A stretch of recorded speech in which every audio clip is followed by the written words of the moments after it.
This is Gyan Kosh, a digital repository of the spiritual wisdom and teachings of Sanatana Dharma. We are bringing here a series on Bhagavad Gita, one of the most prized treasures of Sanatana Dharma, with an explanatory video for 5 shlokas each day. Namaste, everyone. Welcome back. Today, we're diving straight into the really powerful concluding verses of Chapter 5. That's shlokas 26 through 29. We're going to break these down together so we can truly absorb what they mean for our daily lives. So let's jump right into Section 1, Freedom from Material Desires. Let's look at Bhagavad Gita, Chapter 5, verse 26. Kama krodha vimuktanam yatinam yatachetasam apito brahma nirvanam vartate viditatmanam. So what is this actually saying? The translation tells us, those who are free from anger and all material desires, who are self-realized, self-disciplined, and constantly endeavoring for perfection, are assured of liberation in the supreme in the very near future. Now notice the heavy emphasis on those specific conditions. It's totally crucial. Being self-realized and self-disciplined, well, it isn't just about reading the texts, right? It requires an active, conscious break from those deep-rooted forces of anger and material desire. To really wrap our heads around how someone actually achieves this state, the text gives us this absolutely beautiful analogy, the analogy of sustenance.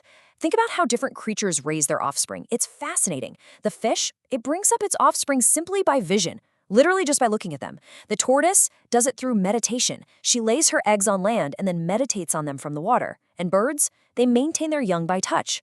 So what's the spiritual connection here? Well, just like that tortoise meditating on her eggs from afar, a devotee can actually elevate themselves to the Lord's abode simply by constantly thinking of him. Even if you physically feel miles away from the spiritual realm, the sheer power of constant meditative focus bridges that gap completely. And the ultimate reward for all this constant focus? It's called Brahma Nirvana. This is essentially defined as the complete absence of material miseries, all thanks to being constantly immersed in the Supreme. It's like, by keeping your mind locked in, all those everyday pangs and anxieties of material life, they just dissolve, gone. Moving right along to Section 2, the mechanics of mysticism, specifically looking at Ashtanga Yoga. Here are the combined verses for Bhagavad Gita, Chapter 5's shlokas 27 and 28. Sparshon kritva bahir bahyams chakshus chaivantare bruvo, pranapano samo kritva nasabyandara charino, yatendriya manobuddhir munir mokshaparayanaha, vigatecha baya krodho, yasada mukta eva saha.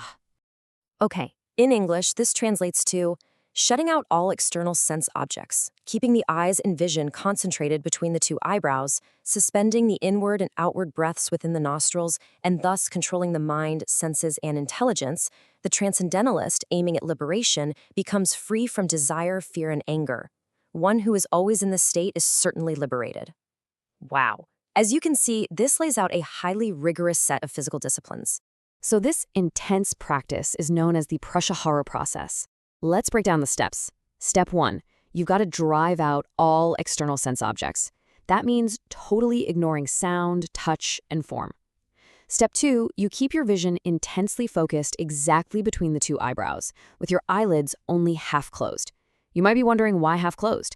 Well, if you close them completely, there's a really good chance you'll just fall asleep. But if you open them all the way, you hazard being completely distracted by everything going on around you. Finally, step 3, suspending your breathing within the nostrils. Honestly, this is an incredibly demanding physical and mental practice. No doubt about it. Now, this highlights a brilliant contrast that we really need to understand. On one side, we have Ashtanga Yoga, this 8-fold, highly mechanical, and frankly, extremely difficult path that demands total physical control. But on the other side, we have Krishna consciousness, or Bhakti Yoga. In this state, a person is just naturally always engaged in devotional service. They don't run the risk of losing their senses to outside distractions because their senses are already fully occupied in a much higher, joyful engagement. It's definitely a much more direct and honestly secure path to mastering the mind. Which brings us to Section 3, the ultimate peace formula in Bhagavad Gita 5:29. Let's recite Bhagavad Gita, Chapter 5, verse 29.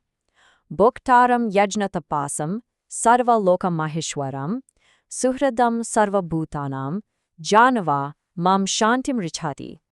The translation tells us a person in full consciousness of me knowing me to be the ultimate beneficiary of all sacrifices and austerities, the supreme lord of all planets and demigods, and the benefactor and well-wisher of all living entities, attains peace from the pangs of material miseries.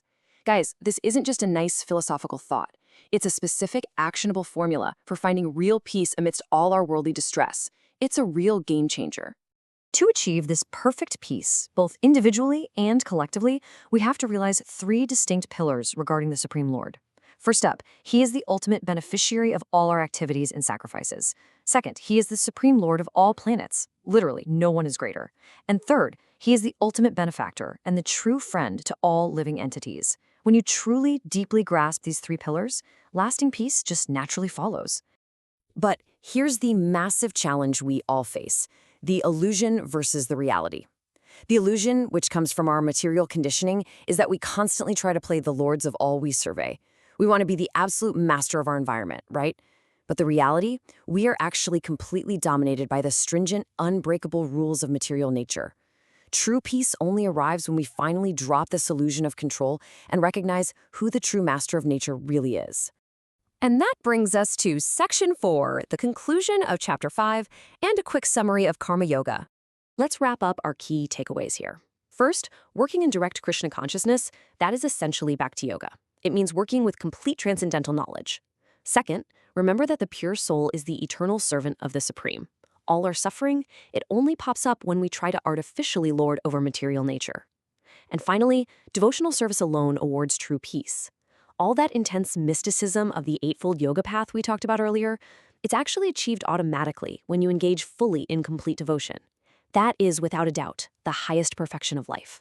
So, before we close, ask yourself this. Are you still exhausting yourself trying to control every little thing in your environment, or are you finally ready to surrender to the ultimate peace formula? Think about it. Thank you for watching. Gyan Kosh is a multilingual channel where we share spiritual wisdom in English, Hindi, Marathi, Tamil, Gujarati, and Bengali, with more major languages coming soon. Our goal is to bring you the timeless treasures of Sanatan Dharma in a simple, clear, and meaningful way. On our channel, you'll find daily videos on Srimad Bhagavatam, Bhagavad Gita, Mahabharata, Lalita Sahasranama, Devatin Kural, the voice of God, saints of Maharashtra, saints of Bengal, and the story of the divine incarnation of Adi Shankara, all available in multiple languages. If you find our content valuable, please subscribe to Gyan Kosh so you'll get notified about our daily videos. Don't forget to like, share, and spread this divine knowledge with your family, friends, and community. Let's together keep the light of Sanatan Dharma shining bright.